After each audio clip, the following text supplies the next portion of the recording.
Go ahead and call to order this meeting of the Ames Parks and Recreation Commission for Thursday, May 16th, 2024. First item on the agenda is the approval of the minutes from the April 18th, 2024 meeting. Would anyone care to make a motion? So moved. Would anyone care to make a second? I second. All right. Motion on the table is to approve the meetings from the April 18th, 2024 meeting. Is there any discussion? All right. Seeing none, all in favor of approval of the minutes from April 18th, please say aye. Aye. Opposed, same sign. Seeing none, the motion carries. Next item on the agenda is the public forum. This is an opportunity for members of the community to speak on items not on the agenda. Please state your name and address for the record, and also please limit your comments to 3 minutes and discuss matters that are pertaining to the Parks Commission that we can that we have jurisdiction over. Richard Dale, 505 8th Street, apartment number 2.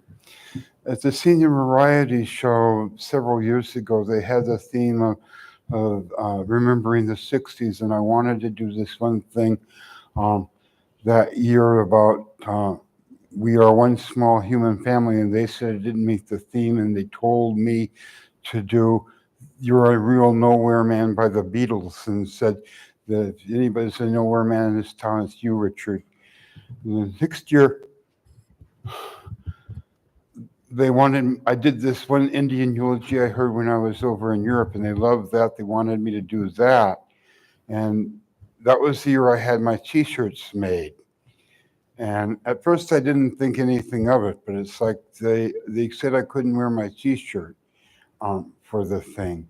And the next year after that, they wanted me to do it with somebody else. And the person they had appointed to do it with me didn't show up for the callback rehearsal, and they decided to cancel my act altogether. Richard, can I ask you a question? I'm not sure what group coordinates the Senior Variety Show. I don't know what group it is either, but it's at the city auditorium. I believe it is in the city auditorium, but if this is pertaining to issues with the group that coordinates the Senior Variety Show, I don't believe that we have any, we can't necessarily direct them to. I don't think they should be having it, considering the way they treated me. I mean, last year, they wanted to support me when I got that ban letter from taking off my clothes at City Hall, and they gave me a whole year. I couldn't even go to the thing, and they said they wanted to support me, and they wanted me to do one line in one of their skits. And I don't know. It's like they shouldn't be treating me the way they're treating me. And it's like they're in the city auditorium, and last year I had somebody else do it, and they go back to saying it's like they can't have me wear my t-shirt. So it's Heartland of Story County. So Heartland of Story County coordinates the Senior Variety Show, so you may reach out to them regarding the policies. We can't do anything. I need a good lawyer.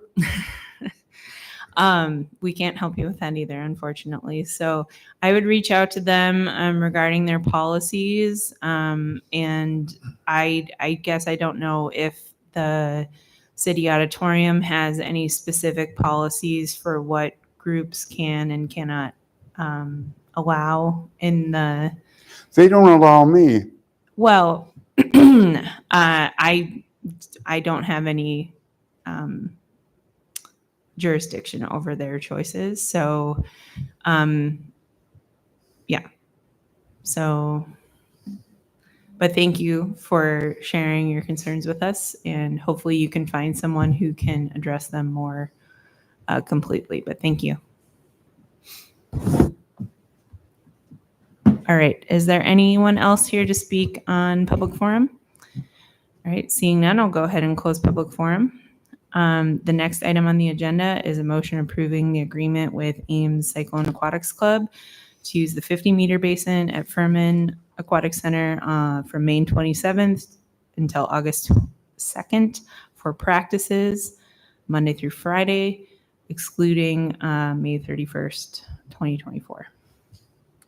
Yeah, so for clarification, back in March, we brought forward to commission an agreement with ACAC for the Rock the Block swim meet. This is a separate agreement that we have annually with the Ames Cyclone Aquatics Club, ACAC, to conduct practices at Furman Aquatic Center in the mornings during weekdays throughout the summer. Like Sarah mentioned, this year it would be May 27th through August 2nd. So one thing that is different from this agreement than in years past, ACAC did reach out to staff earlier in the year requesting and proposing the option for ACAC to move to a flat rate fee for their use of the 50-meter basin over the summer. In prior years, ACAC practice participants were actually required to purchase season swim passes, and that was considered a form of payment for ACAC to use the pool for their practices. ACAC has requested this change for a variety of different reasons. City staff was also in agreement to explore these changes because through the process, ACAC could have anywhere from 100 to 150 swim participants throughout the summer. And then the tracking and the admin side of getting that list, verifying back and forth who's purchased a pass, and then not only who has purchased a pass, but the type of pass going back and forth over the years has just been varying, and it's been a very time-consuming process for ACAC and the city. So city was definitely open to exploring ACAC's proposal to go to a flat rate. And so we discussed possible options and developed what you see in the agreement as the flat rate fee for 2024, but then also seasons thereafter that would be somewhat similar to what we have done with Rock the Blocks, to where it's a 40% payment of the total rental rate for that facility. And so in our conversations with ACAC, we did discuss how we could gradually get to that 40% over the next couple of years. And in knowing that over that time, our fee structure may change. And so once we get to that 2027 mark, it's going to be 40% of whatever that facility rate is. So you'll also notice in the report, I guess you'll notice the schedule, but also ACAC has already signed the agreement, and so they are on agreement. The city's in agreement, so this is our final step to bring it forth to commission. And also the benefit will also not only be from the admin side, but each party, ACAC and the city, can budget knowing going into each year what that rental rate is going to be. So with that, the city recommends approving alternate one, as stated, approving ACAC's use of the 50-meter basin from May 27th this year to August 2nd, excluding May 31st as listed with the rates described as well. I'd be happy to answer any questions. Okay, any questions for Courtney? Would anyone care to make a motion on this? Move to accept alternate one of the CAF agreement. I'll second it. All right, motion on the table is to approve the Ames Cyclone Aquatics Club agreement with for the rental of Furman Aquatic Center for practices Monday through Friday, and then also the fee structure moving forward. Is there any discussion? All right, all in favor of the motion, please say aye. Aye. Aye. Opposed, same sign. Seeing none, the motion carries. My mic got weird there for a second. Sorry. Okay, next item on the agenda is a motion from the Ames JC's request to enter Ada Hayden Heritage Park on September 8th, 2024 at 5:30 a.m., which is prior to regular park hours, to set up for the Great Ames Adventure Race event. For many years, the Great Ames Adventure Race has taken place at Ada Hayden. It's been a very, very successful event, very, very popular. It's individuals from all over the county and somewhere outside the county actually come and do the event. So Ames JC took it over a couple years ago, and they are requesting early admission into the facility or into the park at 5:30, just so they can set up on the day of the event, September 8th. So staff's recommendation is alternative 1. Okay, any questions for Joshua? Right. Josh, will you be watching who comes into the park at that time of the morning? Will there be some kind of a check? Typically, it's a good question. So Ames Triathlon a few years ago, they requested early entry like at 4 a.m. and I was the lucky one. I got to make sure that they were I wasn't there. suggesting you No, should. I know, but the event went really, really well. Yeah. And so we trust them. And so, yeah, we'll have that conversation with them to ensure that, we're allowing you to do it at 5:30, not any earlier than that. So. Now, commission could always dictate that the new commissioners come out on those mornings and make sure that only the appropriate parties come in. How about outgoing commissioners that are leaving us after a year? Shouldn't we call for a vote? I will be there at 6. Well, there you go. We've got our eyes on the boat ramp. Okay. Would anyone care to make a motion regarding this item? I move that we accept alternative 1 and let them in. Second. All right.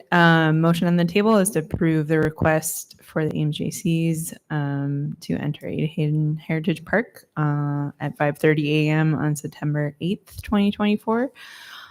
Is there any further discussion? All right. All in favor of the motion, please say aye. Aye. Opposed, same sign. Seeing none, the motion carries. Next item on the agenda is also regarding Ada Hayden Heritage Park, regarding approving Jack's Outdoor Gear to rent canoes, kayaks, and paddle boards from May 25th to September 2nd and waive 10% of gross sales. So this is a partnership that Parks and Recreation has had with Jack's Outdoor Gear since 2005.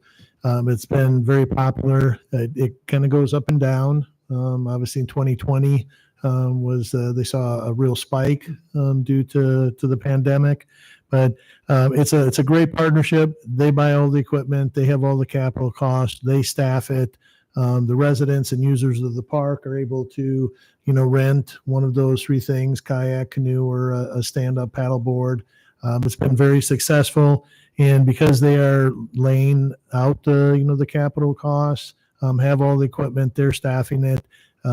Every year, the commission has waived the 10% of gross sales, and staff is recommending alternative number 1, which gives them the right to do this on Saturdays and Sundays from 11 to 5 out at Ada Hayden, Memorial Day weekend to Labor Day. And it's just a positive thing for everybody, win-win situation. Okay. Is there any questions for Keith? Keith, what about liability? Does Jack's carry that? They do. We do require that they provide certificate of insurance with the city as additionally insured, and they give that to us every year. And we really haven't had any issues, so knock on wood, that anything happens. Life jackets and so on. So. I don't know if you've ever been out there, but it gets used. I mean, Yeah. there are a lot of people on the water when they're Yeah. out there on Saturdays and Sundays. It's a nice service. I mean, it's a nice thing to have. All right. Is there any additional questions? Would anyone care to make a motion? I move that we adopt alternative 1. I second it.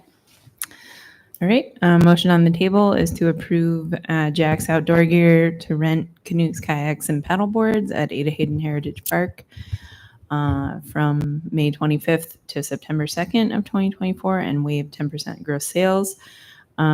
Is there any further discussion on the motion? All right. All in favor of the motion, please say aye. Aye. Opposed, same sign. Seeing none, the motion carries. Next item on the agenda is the discussion of potential sites for the June Parks Tour meeting. Yeah. So with our June meeting, which we do every year, we go on a tour. I think last year we went out to the Ontario Park, walked around there. We go to some other sites. So this year we had mentioned about going to the Heartland or 60 Forward Center by Heartland of Story County. I did talk with staff there, and they're set for the commission to come. So we'll do that right away at 4:00 because there was interest from the commission to go there. And then the question would be, how long or what else do you want to see? And so I know it's not within the city of Ames park system, but maybe another potential option would be if you haven't seen the field house over at Nevada. We could go over there because that is something that we have thrown out to city council as an option. Who has seen that? Dwayne has. I would like to. It's in the outside. So that could be another possibility, and there really won't be. We could do a drive-by of Fitch and give you what's going on there, but there won't be a lot happening by June 20th. But there are, we have the mini pitch up at Lloyd Kurtz that's going to be going in. I think we've been by Car Park with the agility course. So you've seen all the projects. We shared that with you last month. So is there anything specific that commission would like to see?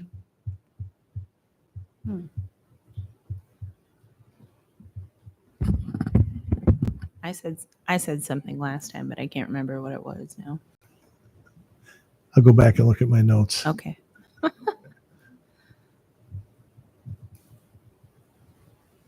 No, I think the senior center and then the field house. I think that's a good. We could swing by Car Park or I don't know, on the way back or on the way out. If anything's happening there.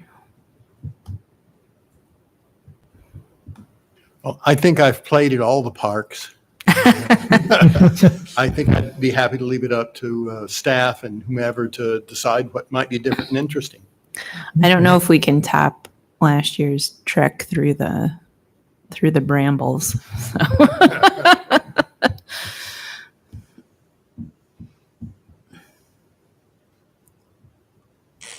All right.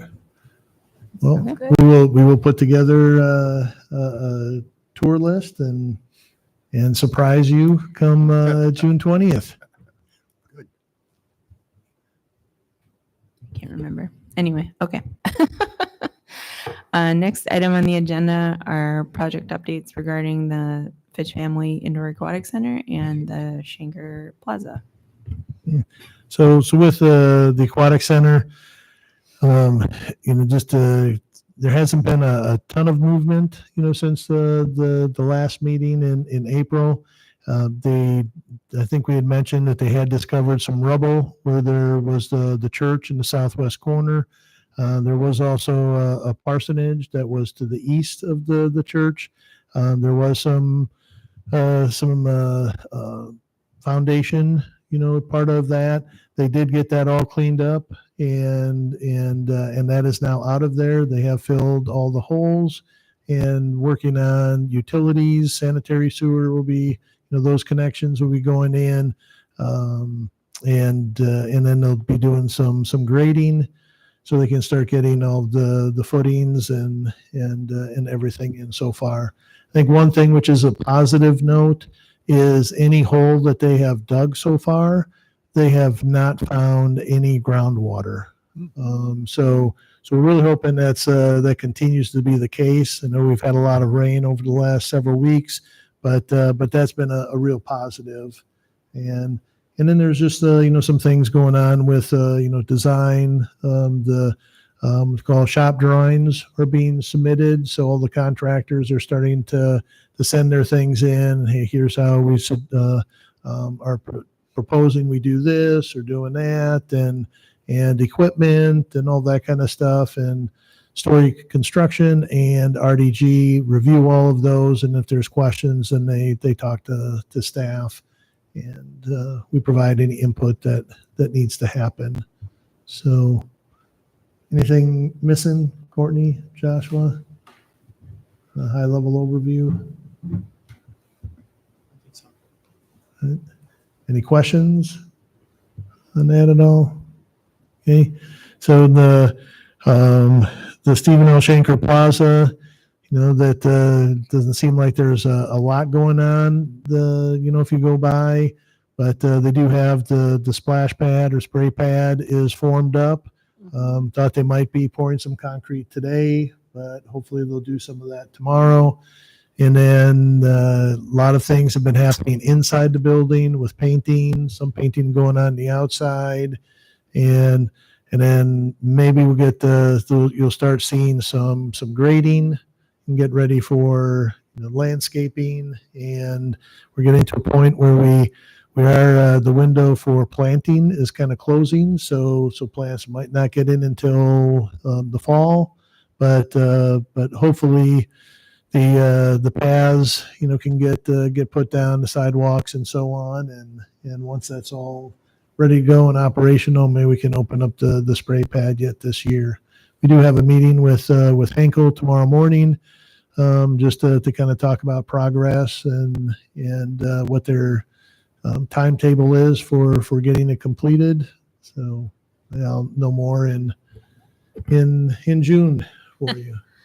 Anything miss on that one? Dragging on. So it could open before the landscaping, or? Well, I think that's a conversation that we want to have. We really wanted to have the landscaping done and the grass in, because otherwise, you know how people are. They'll walk wherever, and if that isn't in, if there's just dirt, mud, they'll be trucking through everything, and then sometimes it's additional work to get it done. So we'll know more after tomorrow's meeting. We're hoping that it can maybe do some things. We are putting in irrigation. That's be a conversation as well with the planting, with the plant material, but we'll know more after tomorrow. Keith, has a contractor been identified to do the landscape work? Distinctive Landscapes is the contractor, I believe, out of Ames. So with and just as a reminder, so the city's contract for the project is with Henkel Construction, and then Henkel Construction went out and have a lot of subs, to do all the other work. So like Everything Ice with the ice ribbon, Caselli with some of the concrete work, Distinctive for the landscaping, and there's others as well. Is there quite a bit of grass? Will there be quite a bit of grass? Or is it mostly cement? Well, Or It depends on the area. So the most grass will be on the north end and kind of on this northwest corner or west side. Eventually there will be an area where a piece of artwork, will go in. But until that happens, that'll be grass. There'll be some grass around some landscaping on the north end, and then a little bit in other areas, but not much around the splash pad area, probably. The splash pad's kind of in the northeast area. So to the north of that, northwest of that, there will be some grass. You could put there will be some trees. So there'll be some areas you could throw a blanket down, throw your towel down, sit in the grass, and so on. That's pretty much. Yeah. Not a lot on the south end. No. Majority of it on the north end. Yeah. Okay. Any other questions for Keith? Okay. Next item on the agenda is the monthly report.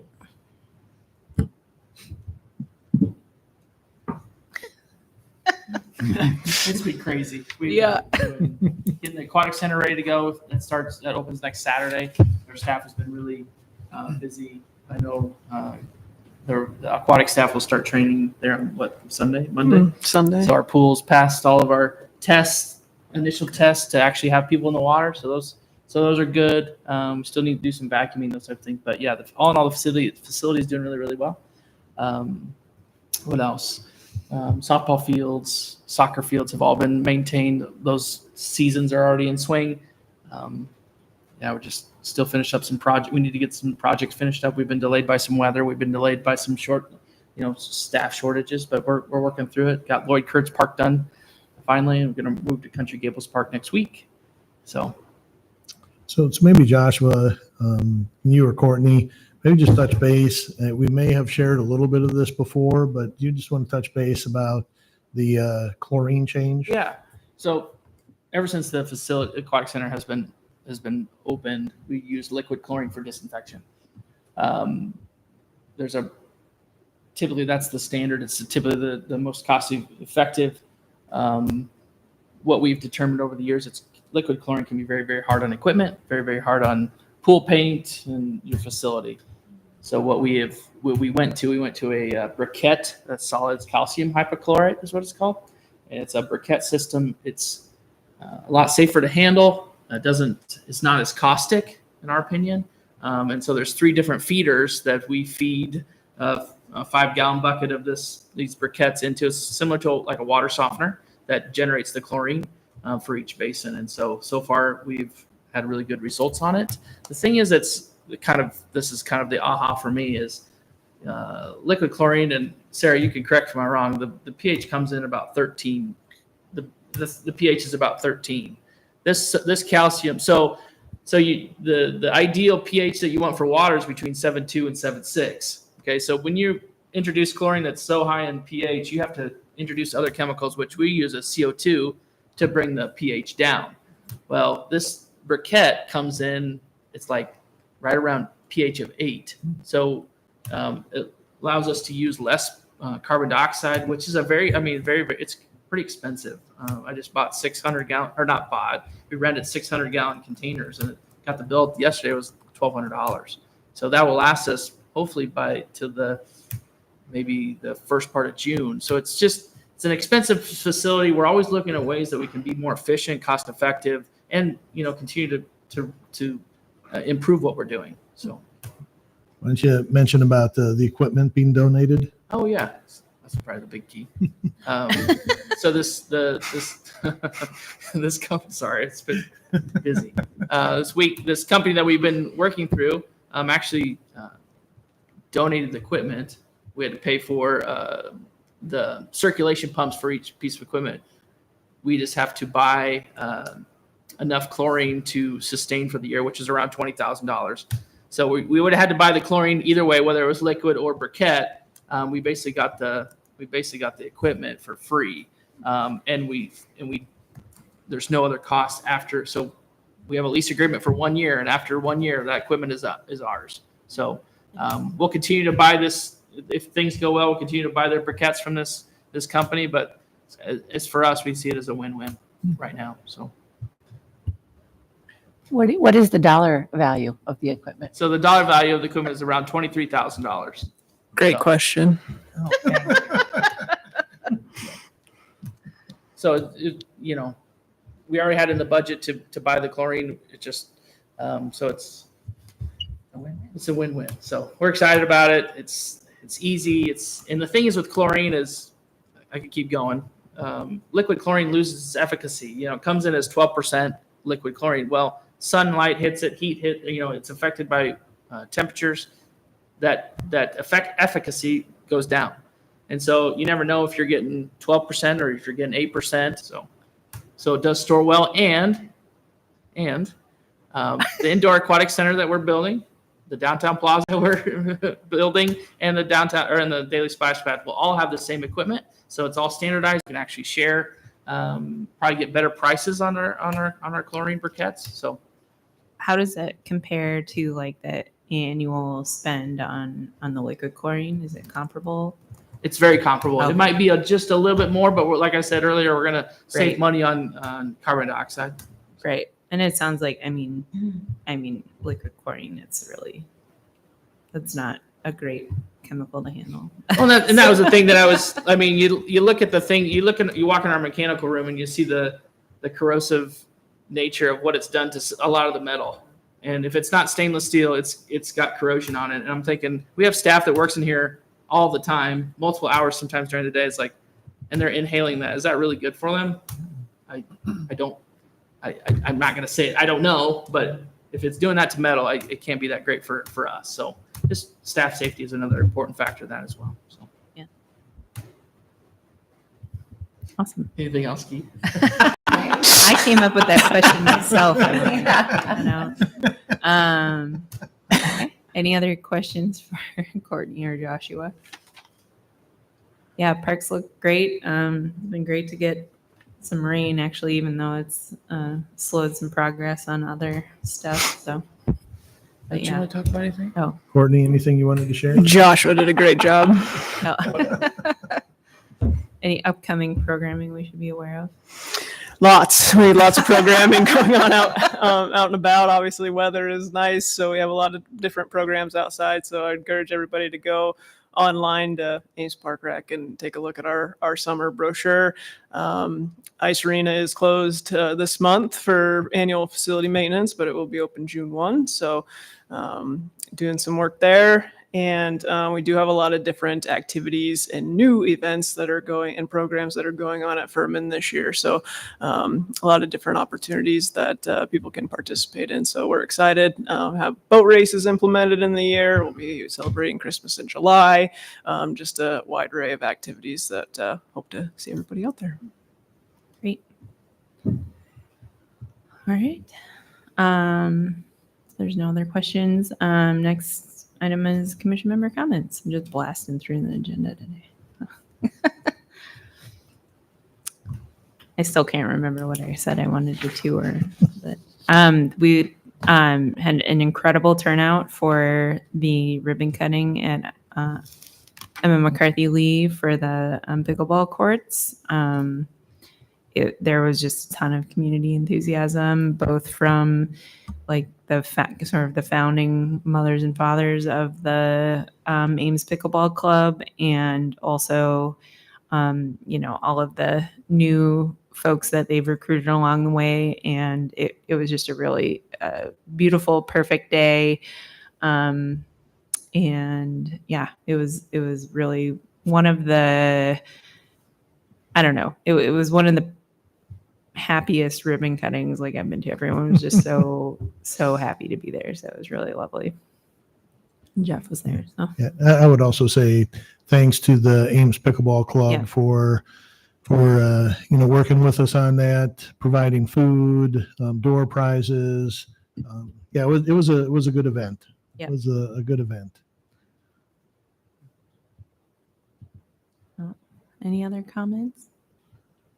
Well, I would just say, Rachel. for Rachel, this being your last meeting, so congratulations on the new job, and thank you so much for being part of the commission. It's been really good having you on here. You ask good questions, good insight, always supportive of staff, which we always appreciate. And so thank you so much for everything that you've done, and giving back to the community. I know a lot of you are on a commission or do other things because you like what's happening in the community, and you want to do what you can to help move things forward, and you have done that. So thank you. Thank you. No, I've really appreciated this time, and it is something that, I think anyone who has the opportunity to serve on a board or commission, it's a great opportunity to learn about all the work that goes into getting projects to the finish line and maintaining those projects in the community that mean a lot to people. So it's also been nice to work with everyone here, and I think everyone brings a really important perspective to this commission. So thank you. Thank you. We'll miss you. You want to talk about the mayor's bike ride? Oh, I have been really busy too, and I don't know when. it I can is, talk so about it if you'd Keith can like. talk about it. So on Saturday, the mayor's bike It's ride. this Saturday, in fact. This Saturday, May 18th.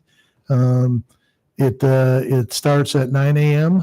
on the west parking lot of City Hall. And this year it's a 12-mile ride. We'll start at City Hall, go to Municipal Cemetery, Innis Grove Park, Lloyd Kurtz Park, McCarthy Lee Park, Brookside Park, and then to the Fitch Family Indoor Aquatic Center site, and then back to City Hall. There will be water pollution control. We'll provide water and snacks at Lloyd Kurtz Park, which is be about halfway. And really, the mayor, city council members, not all of them, but some of them will be there, the mayor for sure. So they always invite everybody to come out. Helmets are encouraged. Bring your own bike. It's a good time.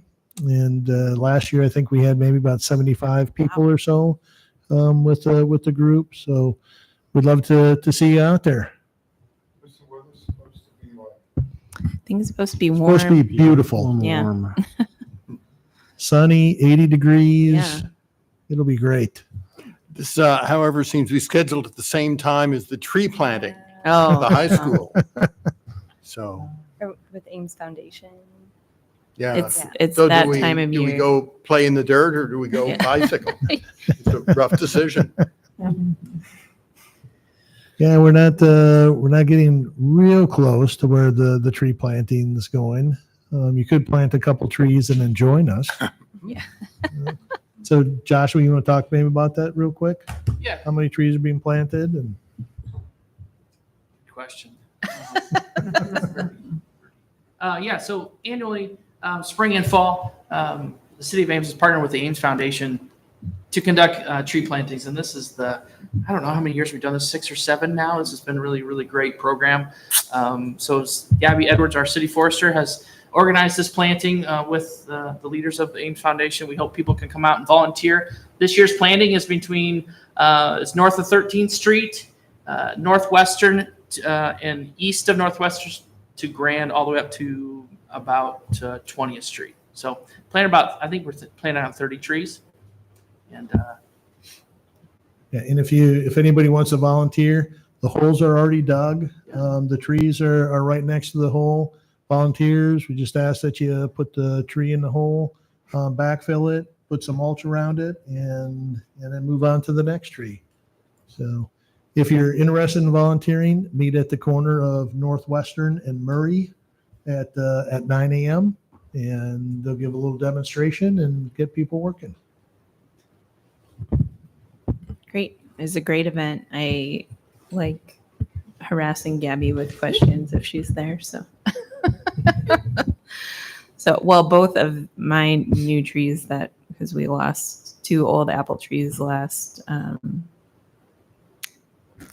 fall in the right of way, and so we have 2 new trees, and they both are coming back. So, anyway. Okay. Any other comments? All right. If there are none, Well, I'll never drag mind. up Oh, one more. Okay. We're full of thoughts. Which is got an email today about the surface proposed resurfacing at Ada Hayden Park, the trails going around there of asphalt versus concrete. And I guess this will probably come up again, but I guess the proposed paving is concrete, and which is okay. I don't run. But I'm wondering if we've looked at the possibility of using maybe having a small section of dirt track around the sides of the concrete so that people can have that as an option. Also, it'd be nice for passing when you have 4 people abreast and you need some place to go around on your bicycle. So it's nice to have a place to go around people. So we have heard that from other people. With Ada Hayden. The one thing with the asphalt right now is there are a lot of trees up at Ada Hayden, a lot of willows, and we have already once, at least, maybe even twice, have done more. I think we have had to do patching in the asphalt, and there have been some people that have tripped and fell with some of the basically those roots start coming up and they make just these little mounds. Yeah. I guess is the way to go, and there's the cracking. So one of the other things that happens with the asphalt, it does kind of slough off on the edges, and we get a little bit more cracking and so on. So the thought was to go to concrete, which is going to be more solid. We do have 10-foot wide paths right now. We're looking at going to 12-foot, looking at putting a line, down the center of that path. We've talked to different people, and it may be, let's just, for example, wheels on the outside, feet on the inside. So if you're riding your bike, your skateboard, rollerblading, you stay on the outside lane. If you're walking, you stay on the inside lane. That's been successful in other places. So one of the things that we are going to be doing, we will be having some public input because I know there's concerns about the impact, on the park itself. How do we stage it? How do we get things accomplished? I think we've mentioned a little bit before too, is that we have money in 2 separate fiscal years. So what we'd look at doing is to minimize costs, mobilize only once. We'd start the project in maybe spring, early summer of 25, and then we'd use that money. July of 25, get a new pot of money, and we can maybe just do the project all at once, rather than trying to do it at 2 different times, mobilize twice, pay more, and so on. So one of the things when the park was built, the Upland Trail is a crushed aggregate, and that was one of the things that if you want to run, you could run on the Upland Trail, and so on. I know a lot of people do run on the path around the lake. So that's why we'll be doing the public input, and one of the things that we're really looking at too is, and this is always one of those tough things, because staff gets this all the time, commission gets it. There are competing interests. Some people, hey, we don't like the bumps. We like to walk out there. We're tripping. I've fallen. Can we get something the more smoother surface? And that's a longevity. Yet we want to run, and concrete isn't good, to run. So how do we do that? But really, what we have to look at what's best for the masses. And also from a maintenance standpoint, what is really gonna help us? Like I said, we've, the asphalt, we try to get people say, even a parking lot, you should be able to get about 20 years. This path, again, hasn't even lasted 20 years, and we've had to do a couple of repairs already, and some pretty significant repairs in some significant sections. So those are just some things that we're looking at, but it's always tough. How do we do that, and what's the best use of the taxpayer dollars to accomplish these projects? So if I could interject one more point, is that the Public Works Department is actually transitioning all to concrete paths as well throughout the entire city, just because of longevity, and basically what Keith said. So the upfront cost is getting to be almost about the same, but the longevity is longer with concrete. So. But we will, like I said, we'll still have the public input, and we'll share, this information and help educate, and so on.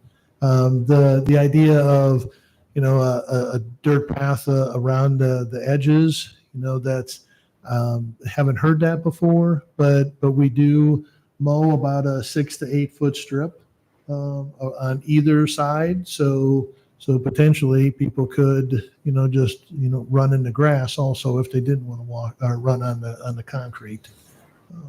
But that may be something that we'd want to make sure if we do that, we'd have to make sure that it's graded, well, and it's, don't have a lot of holes and uneven ground. But those are all things that we can take a look at. Thanks for bringing that up. Thank you. 60 tree. I have something real quick. Walking in Emma McCarthy Lee not very long ago. This is, I don't know if it's maintenance or what, but there is a dead deer Oh, in the creek. Yep. And I've had several people actually mention it to me because it smells Yep. and it's really disgusting. So I didn't know, do we clear that? Do we let So- it go? Yeah, so just so animal control, they clear almost all dead animals Yeah. throughout the city. If it's on the street, it's on a trail, those kinds of things. The one thing that they don't do is deer, and that's just because of the size and they don't have the equipment. So generally, when they get a call that there's a dead deer, then Public Works takes care of it. Mhm. So just last week, I did have conversation with Ron Edwards from Animal Control, and he had reached out to Public Works to have that taken care of. It sounds like maybe it hasn't been done, so we'll follow up with them. I followed up with them, and they don't have a way to safely get it out of there, and we're gonna have to let nature take its course. But we'll take a look. We'll take Sorry. a look. Oh, no. We'll take a look at it because the person had mentioned it's kind of hung up on a tree. Oh, and, it's, yeah. and And it's right there. and you can you smell it before you see it. Mhm. So we'll see what we can do. Welcome to the country. I mean, come on. I guess to end on another note, just if we're Positive. close to the end, back in March, that the commission did approve the Ames Main Street to conduct their final 515 event of the week at Bandshell Park. So that is tomorrow. 515 week will conclude with the Big Bash at Bandshell Park. Food trucks and beer garden open at 5:30, and then they actually have a giveaway for $515 of community cash that'll be given away at 6, and then music of the Punching Pandas will be at 6:05 at Bandshell Park. Awesome. All right. Any other comments? Our next meeting, are we meeting here at City Hall or we're meeting at the? Yeah, as of right now, usually if we just are going to go on a tour, we'll meet on the west parking lot, and we'll have a van. Okay. We'll meet there. Occasionally, we may have something that needs action, so we'll come up here first. But hopefully, we don't have that. But I'll communicate that to you. All right. All right. Our next meeting then will be the annual Parks Tour, June 20th at 4 p.m. And the public is welcome to go to those destinations, although you will have to provide your own transportation. And with that, I would take a motion to adjourn. I'll move to adjourn. All right. Meeting is adjourned.